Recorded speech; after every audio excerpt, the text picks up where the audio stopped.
Hey, what's up, everybody? So, let's have a discussion about, one of the most difficult things we face as human beings, and that is when our attention, which is always remember, attention is our power. The whole world is vying, is trying to to take our attention. You go out in the world, you're going to see advertisements, you're going to see notifications on your phone. Everyone is competing for your attention. Why? Because that's where the power is. And if they can farm, if they can take the attention from as many people as possible, the more attention they can get, whoever it is, whatever it is, whether it's cornflakes advertisements, whether it's the porn industry, whether it's people trying to sell you whatever it is, they want that attention, and they know that with that attention they create a network of power, right? Even on YouTube, people who have channels like this channel, the more attention the channel receives, the more powerful the channel becomes, right? So always remember how important your attention is. Your attention is the source of your power. What you put your attention on, remember, grows. If your attention is on porn, if your attention is on someone who's irritating you, if your attention is on someone who's hurt you, if your attention is on an ex, whatever it is your attention is on, remember that you're giving power to that subject matter, whatever it is. If your attention is on money, then you're making money important and powerful in your life. So once you realize that you have so much power, that we have so much power, once we realize this, then it comes time to direct, train your focus, train how to put your attention in the right places. Because look, if we all had a button that we could push to put our attention in the right places, we would do it. We all want to be happy, we all want to be healthy, and most people know what you should be doing and what we shouldn't be doing to reach those places of health, happiness, feeling whole.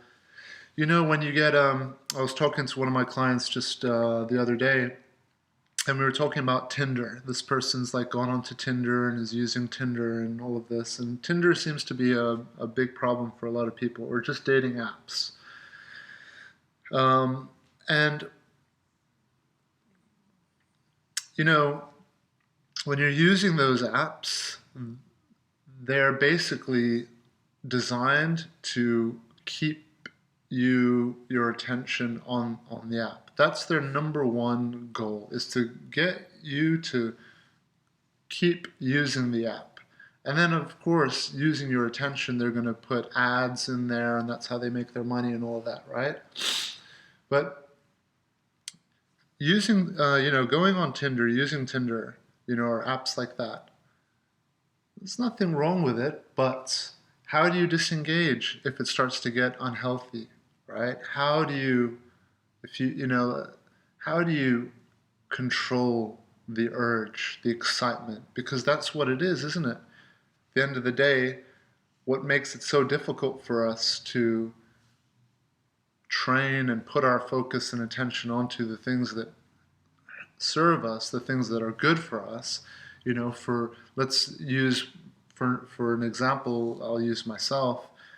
When I am in my world of making music, writing music, creating, the artwork for the album cover, or creating the musical journey itself, every song and how the songs go.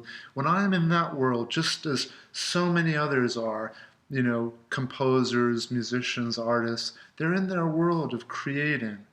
Their focus and their attention is on creating. And where is that creating coming from? It's coming from within yourself. So when I'm creating music, I'm going into myself, and I'm bringing out experiences. I'm bringing out the best, the worst. Music is music and art are powerful forms of expression. So,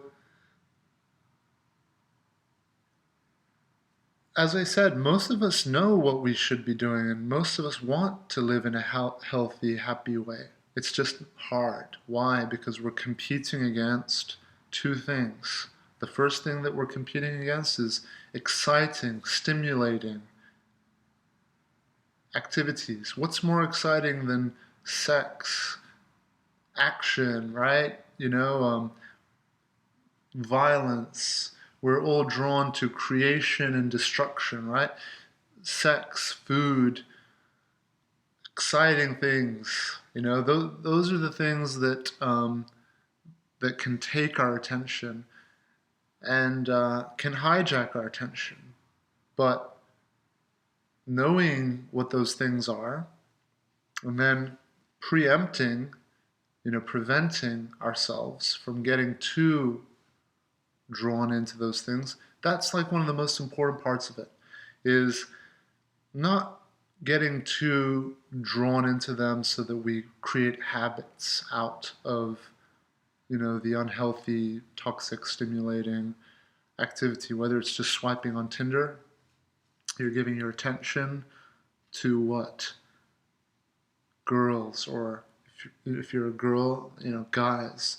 At the end of the day, what's our attention going on to when we're using those apps? Like, look, using the apps is okay, but if you're extremely using the apps, like constantly using them, what you're doing is you're basically saying, well, all of my happiness, all of my excitement from life is going to come from another person, right?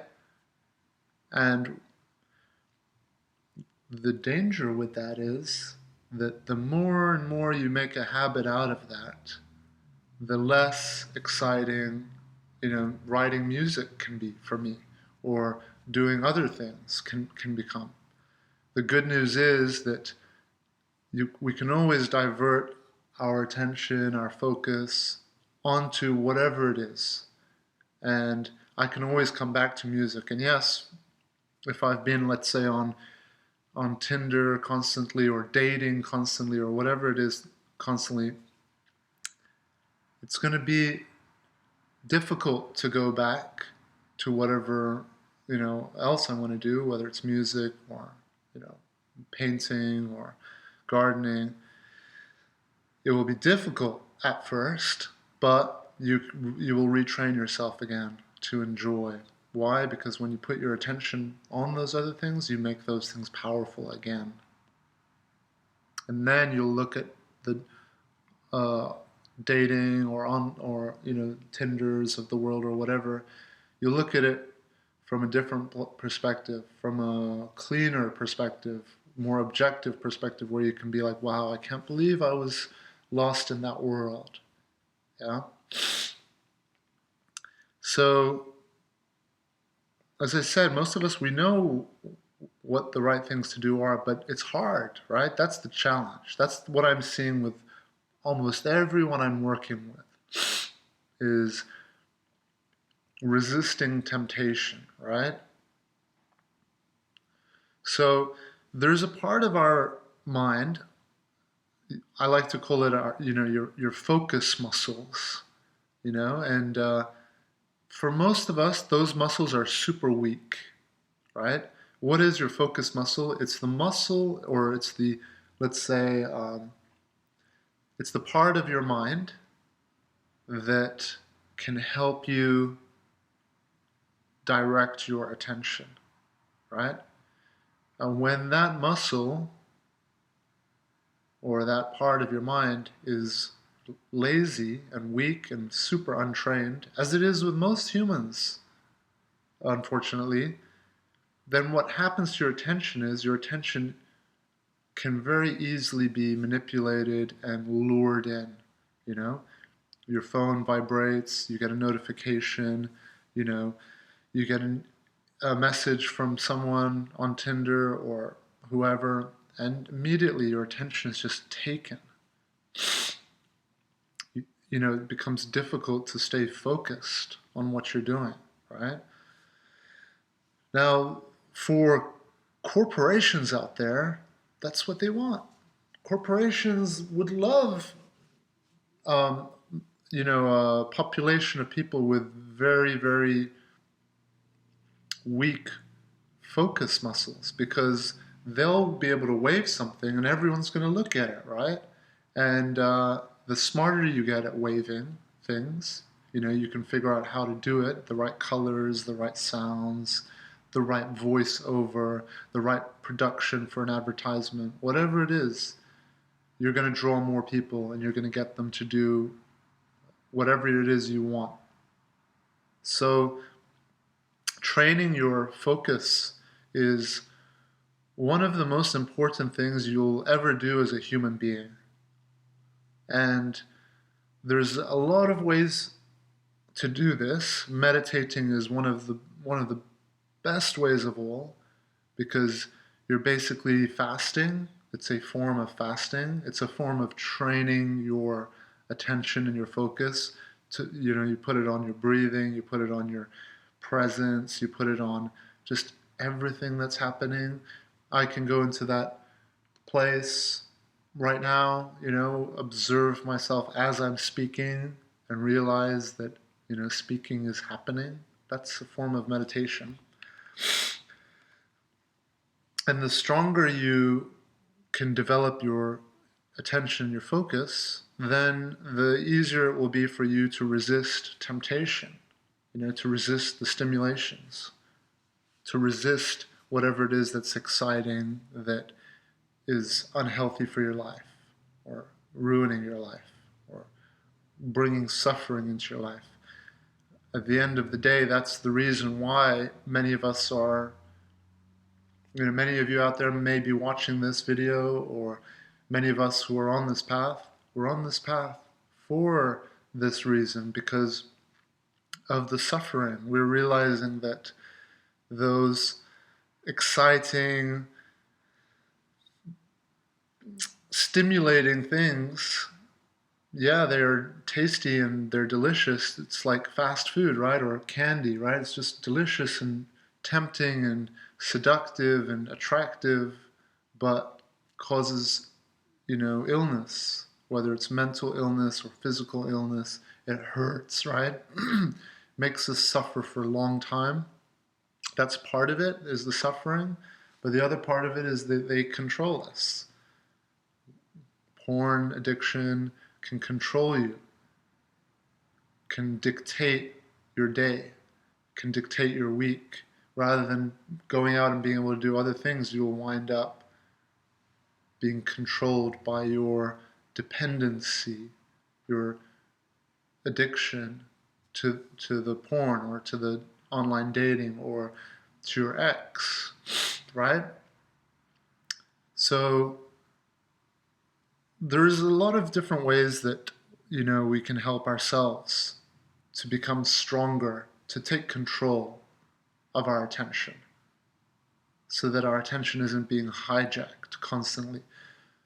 Now, one way I mentioned is like through meditating, through strengthening your the muscles, the part of your mind that is associated with focus, with controlling where your attention is on, so that I'm sure you've seen in movies, or if you know anybody who does martial arts, the importance of staying focused, blocking out the crowd, blocking out people who will say, you're going to lose or whatever, and staying focused on what you have to do. It's the same thing, very similar. That's why there's a lot of spirituality and psychology involved with martial arts.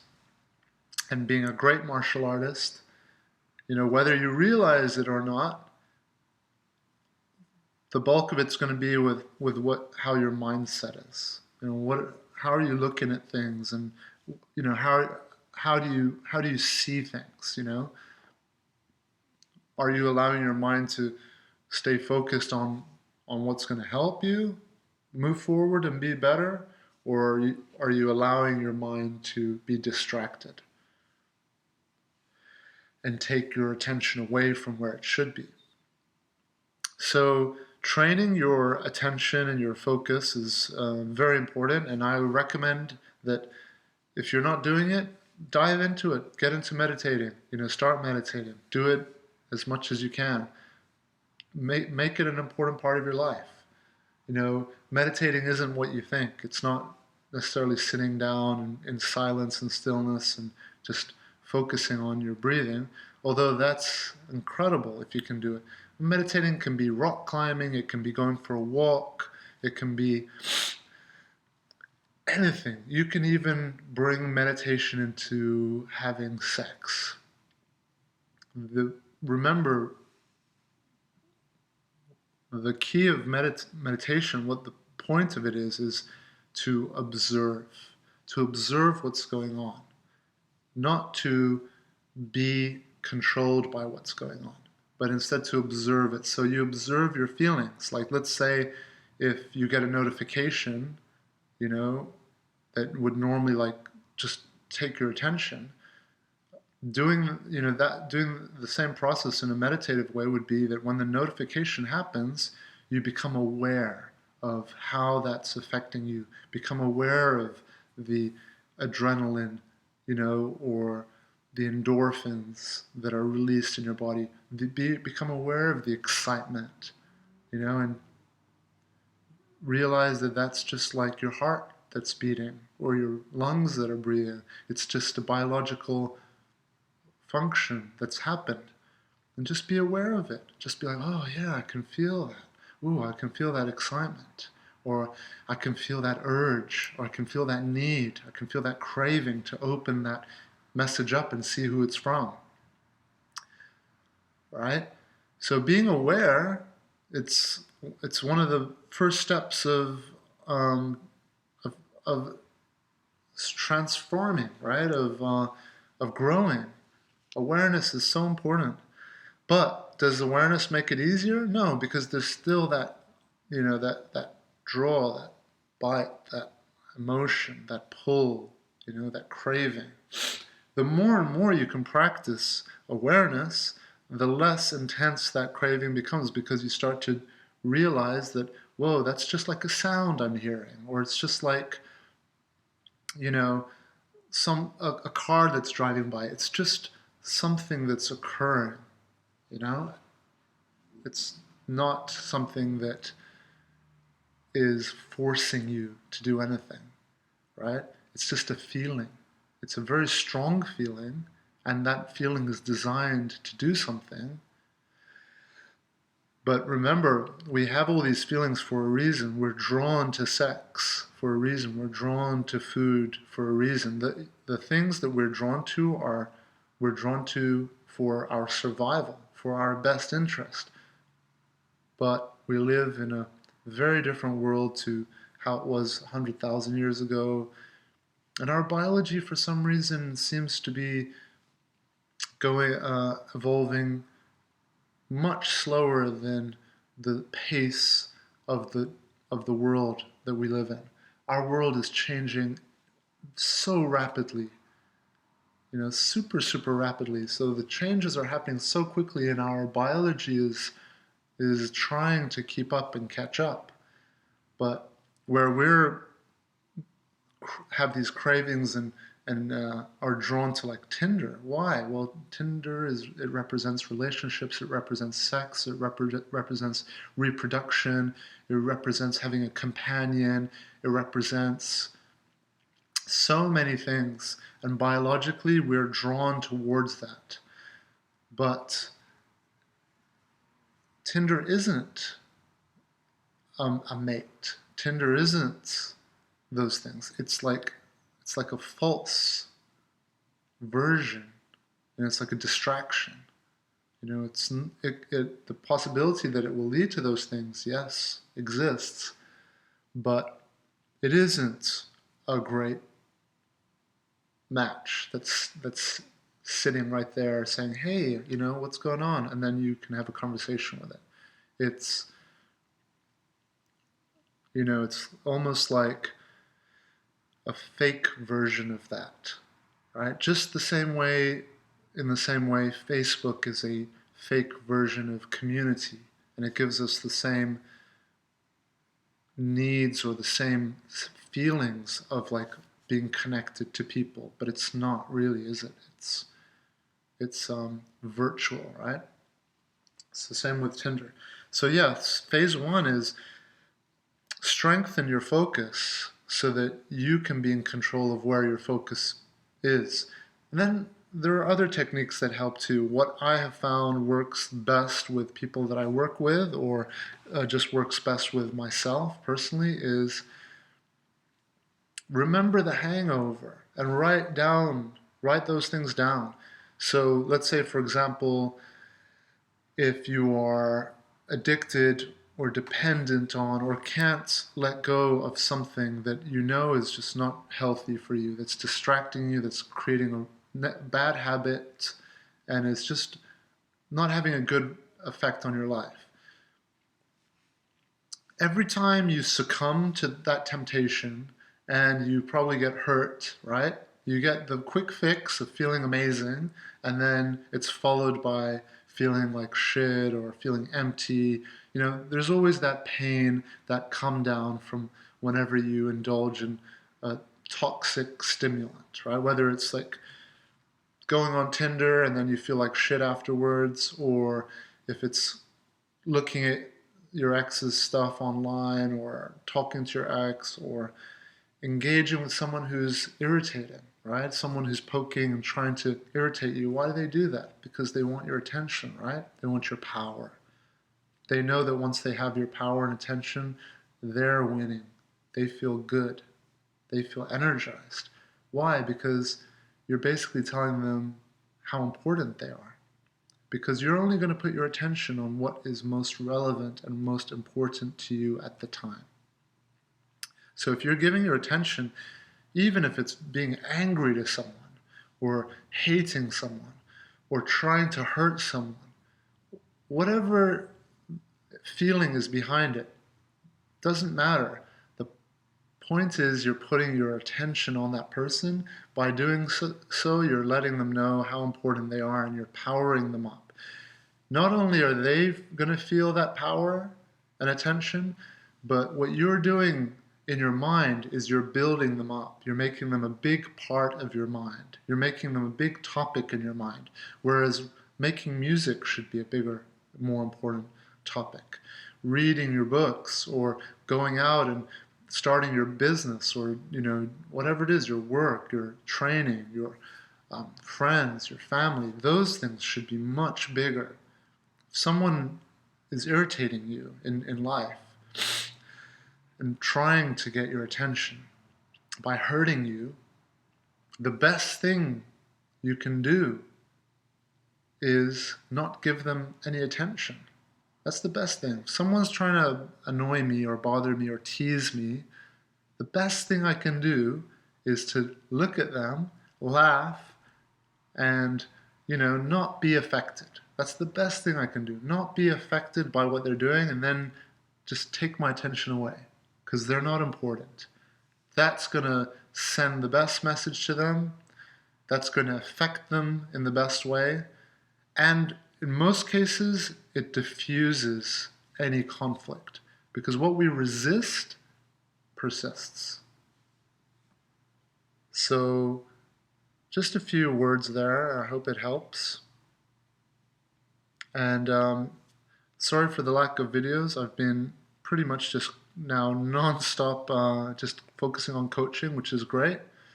It's amazing. I'm really grateful, really blessed for that. Really glad that the information that's being shared in all of these videos is helpful. and makes sense and connects with so many people. Um, Train your focus and cherish your every drop of your attention, of your power. Cherish it, build it, and then get involved with your own world. The most successful people aren't out there, chasing, trying to chase something, whether it's money or, no, the most, or girls or guys or, the most successful people are they are focused on their goals. They're focused on creating. They're focused on bringing their best selves out of themselves. They're concerned with honing and mastering a craft. They're concerned with learning. They're concerned with, the other day I was just on Facebook, and when I was younger, I was into um, Warhammer 40,000, like the little models that you paint. This is when I was like, you know, 10, 11. I loved it because it's like painting, and then you have like these armies. And anyway, so I was on Facebook and I noticed a friend of mine was in this group, so I checked in and it brought back memories. But I remembered, and then I saw like all these grown adults who are still into all of the modeling and the world of fantasy, and it's wonderful. It's good for them. Better that their attention is in all of that, even if it is fantasy and whatever. That's great. It's much healthier than like being looking to dating or girls or guys and whatever to fulfill you. You know, believe it or not, many of those people, they're meeting people in the activities that they love. They're meeting matches. That's the best way to meet someone else. Is get busy with what you love. Get busy creating. Get busy building. Get busy with what interests you in life. And if you're sitting there thinking, well, what interests me is sex, partying, stimulating things, pizza, French fries. Well, look, that stimulates all of us, right?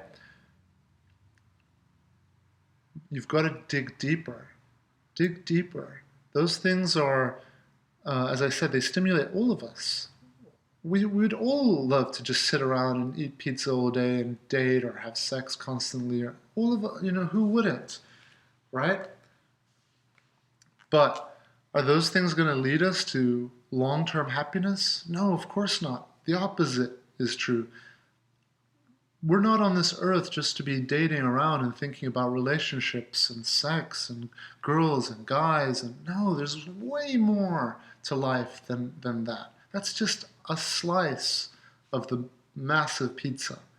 So get out there and enjoy life. And if you're not enjoying it at first, don't worry.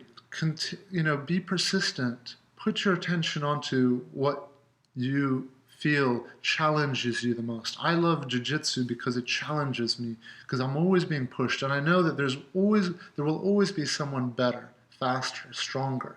So it's likely that I'm going to be occupied with jiu-jitsu for many years to come. So that's something that I can safely put my attention and power into. We want to put our attention and time and energy into things that are more long-lasting. Painting, drawing, writing a book, producing, creating a movie, whatever it is.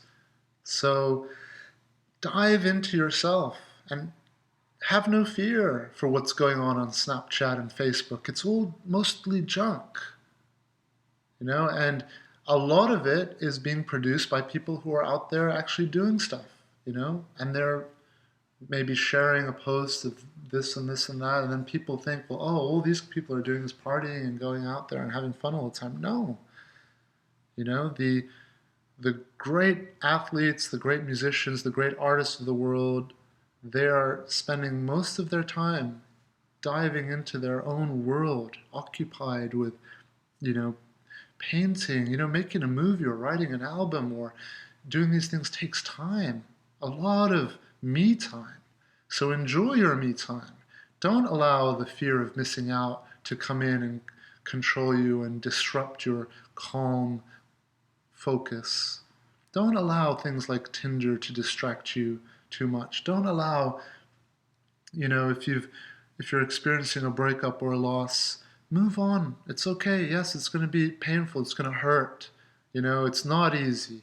It's an addiction. You're going through withdrawal, right? But every day, wake up and do your best. Allow the withdrawal to pass from your system by strengthening your focus and your attention, by remembering the hangover, not the night, the night of partying itself. Like, remember how it feels afterwards when you look at your ex's Instagram or Facebook or whatever. Remember that. Write them down. Write it down. As I said, I was talking to someone recently about their Tinder, Tindering too much and how it's making them miserable. Write it down. Every time you go on there and you get the stimulation, you feel great, whatever, if it's porn or anything, that's fine, do it. But then when you feel shit afterwards, write it down. Write a note to yourself. I feel empty as hell. I feel like crap. I feel whatever. Write that all down. And you'll remind yourself, it's not worth it. It's not worth the stimulation. So the lows, you'll realize, aren't worth the highs, right? And then you'll find that there are other things way more worth your time. And yes, those things might take work, might take discipline, might take patience, but they're so fulfilling.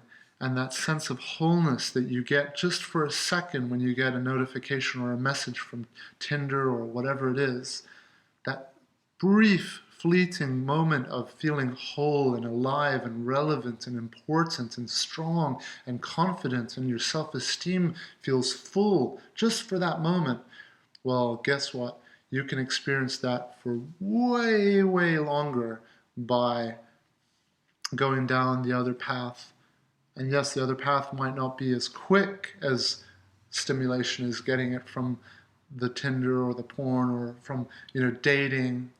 But once you start to see the benefits, the benefits are long lasting. And that's when you go out in the world and you're a more attractive person, happier person, a more confident person, and it's worth it. All right, I hope this helps.